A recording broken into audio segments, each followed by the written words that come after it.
Bi nadaljevali s programom. Zdravo staranje smo slišali danes in bomo še slišali, se začne že v zgodnjem otroštvu, preventivna dejavnost pa seveda ostaja aktualna skozi vse življenje in ključna seveda tudi v pozni starosti. Da bi starejšim omogočili dostop do strokovno utemeljenih preventivnih programov in tudi ne samo to, dostop omogočili, ampak tudi spodbudili njihovo dejansko vključevanje v te programe in tako preprečili oziroma odložili krhkost, pa je seveda potreben napor tako stroke kot civilne družbe. In v Sloveniji imamo, kot že večkrat, tudi na tem področju srečo, da se je k zdravemu staranju zavezal eden od prvih ministrov za zdravje, dr. Božidar Voljč. Zdaj, ko bi moral uživati zaslužen status upokojenca in loviti ribe, strokovno vodi nevladni inštitut Imonikum, katerega ključna dejavnost je namenjena omogočanja zdravega staranja starostniku. Vabim vas, da nas v tej vlogi in v številnih drugih vlogah, v katerih kot zdrav starejši državljan deluje, nagovori. Dr. Petričeva, spoštovano predsedstvo, dr. Mavčec Zakotnikova, dr. Sedlakova, dr. Huber, gospe in gospodje, kolegice in kolegi, lepo pozdravljeni. Rad bi se zahvalil za povabilo, da vam na vaši konferenci, kjer se ukvarjate s krhkostjo, lahko spregovorim o njej s stališča tistih oseb, o katerih se danes tukaj pogovarjate. S stališča starih oseb. Jaz sem namreč star gospod ali pa star možakar, kakorkoli že hočete. Hkrati sem tudi en star javni zdravstvenik z veliko javno-zdravstvenimi izkušnjami. Tako da to, kar vam bom povedal, kakorkoli že boste sprejeli, nekaj mi pa ne boste mogli očitati, da ne vem, o čem sem govoril.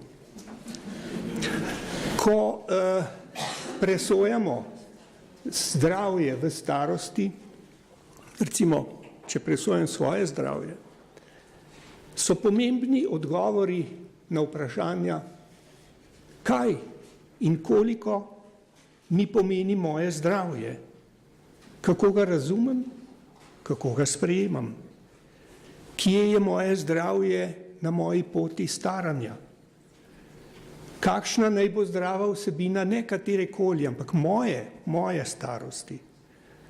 Zakaj se nekateri dobro držijo in dolgo ohranijo mladostni videz in nastop? Ali je možno mladostni videz doseči z načinom življenja? Kako naj podaljšano življenje oplemenitimo še z večjim številom zdravih let? In kaj vse vpliva na zdravje v starosti? Da bi lahko celovito odgovorili na taka vprašanja, se spomnimo, da so prvine zdravja po definiciji telesne, duševne in socialne in da se med seboj vrednostno prepletajo.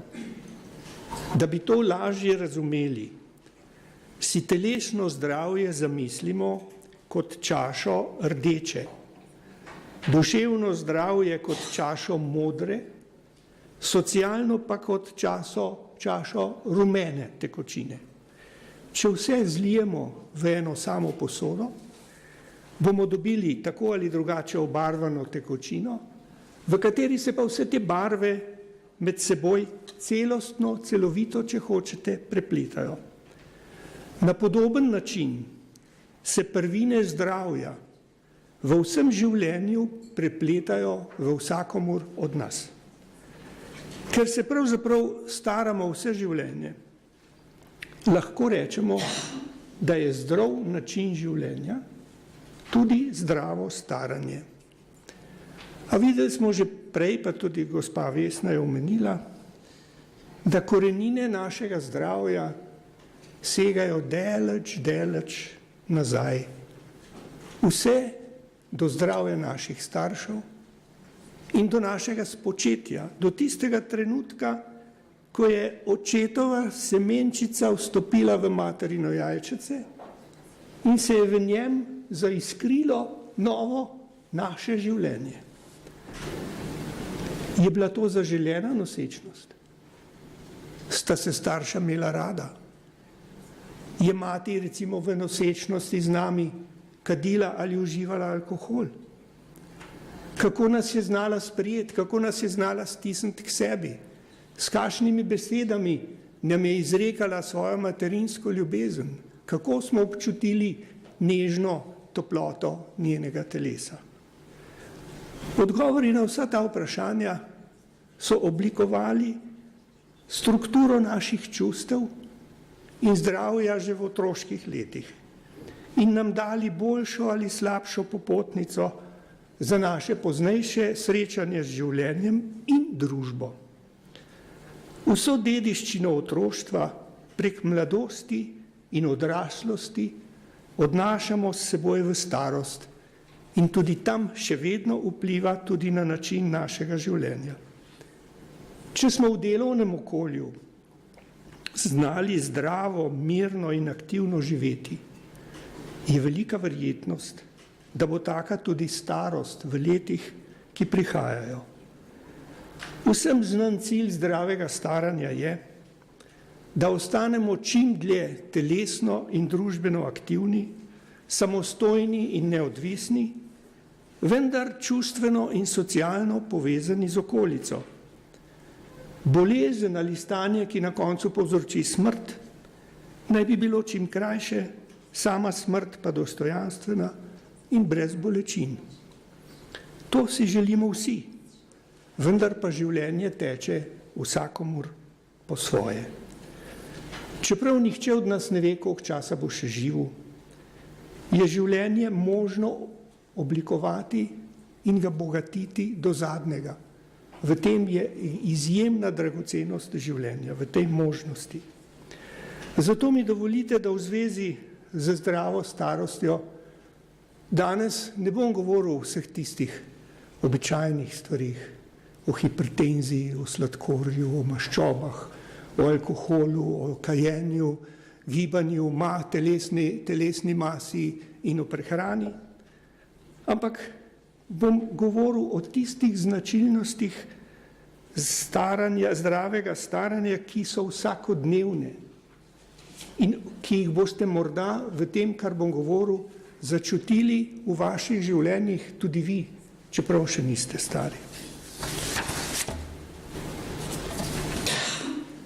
Zdrava starost, gospe in gospodje, se lepo sklada s skromnostjo, z opuščanjem nezmernosti v navadah in razvadah.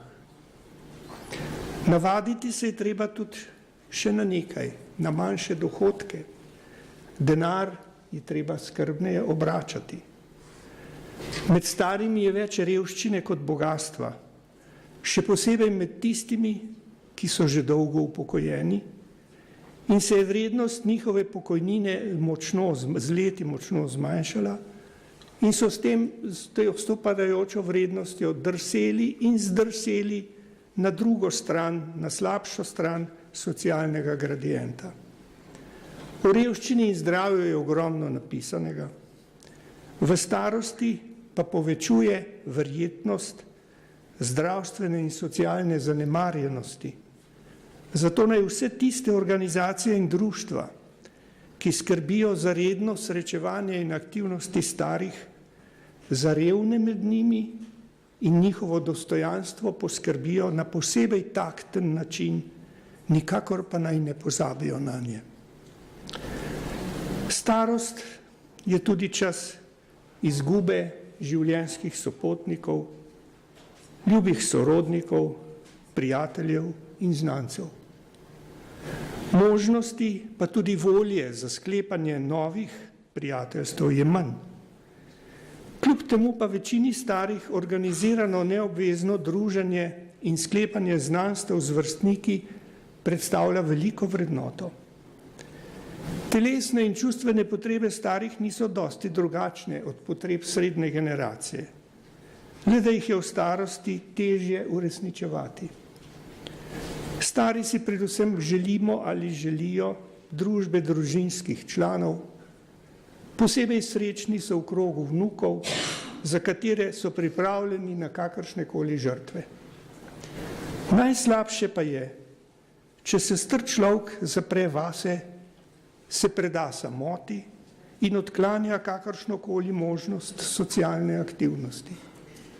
Sprva ga bodo še vabili medse, kasneje pa ne več in bo zares povsem pozabljen.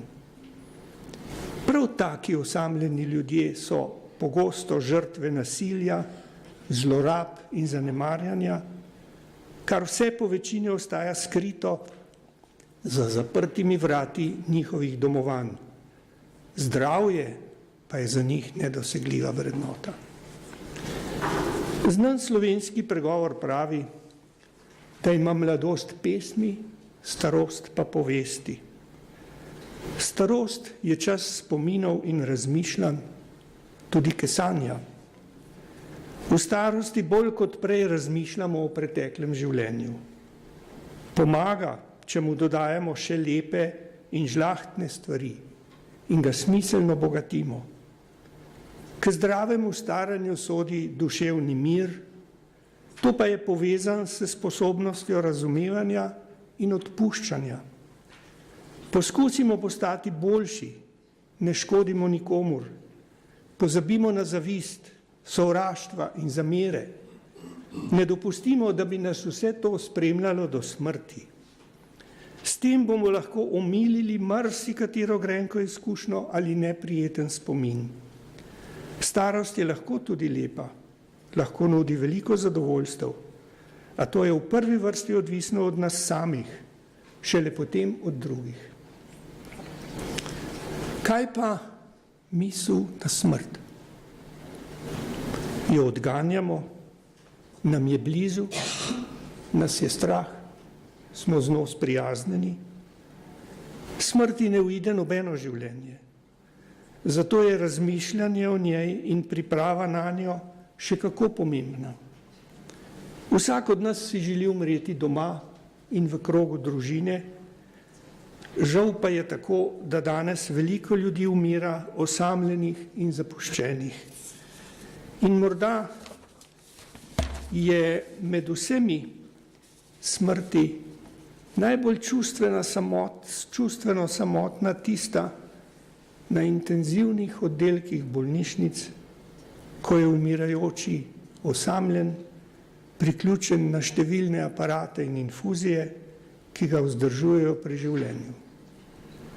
Zato je v razpravah o zdravi starosti potrebno govoriti tudi o dostojanstveni smrti, ki je prav tako pravica slehernega med nami. Velike družbene spremembe, ki so pogojene s starostjo v družbi, bodo zagotovo vplivale tudi na razmišljanje in odločanje o okoliščinah, v katerih se star človek poslavlja od sveta. Potrebno pa se je zavzemati za pravico, da se vsak samostojno odloči o okoliščinah njegove smrti. Danes je vsakomur možno zagotoviti tudi smrt brez bolečin in dolžnost zdravstva je, da to uresniči. Gospe in gospodje, naj zaključim to svoje kratko razmišljanje z dejstvom, da je odločitev za zdravo življenje pri vsakomur od nas zelo osebna, predvsem pa prostovoljna. Vsak ima pravico, da preživi življenje po svoje, četudi na najbolj nezdrav način. Vendar do tega ne moremo biti brezbrižni. Zdravje ima namreč tudi svojo etično vsebino. Njene prvine so pravičnost, enakopravnost in solidarnost. Zato v svoje zdravo življenje vključimo tudi njegove etične vrednote. Storimo vse, da bodo lahko vsi, s katerimi smo tesneje povezani, pa tudi vsi ljudje, stari in mladi, imeli enako možnost za uresničevanje zdravega življenja. S tem bomo podpirali tudi zdravje slovenske družbe. In to je vse, kar sem vam želel danes povedati. Hvala lepa.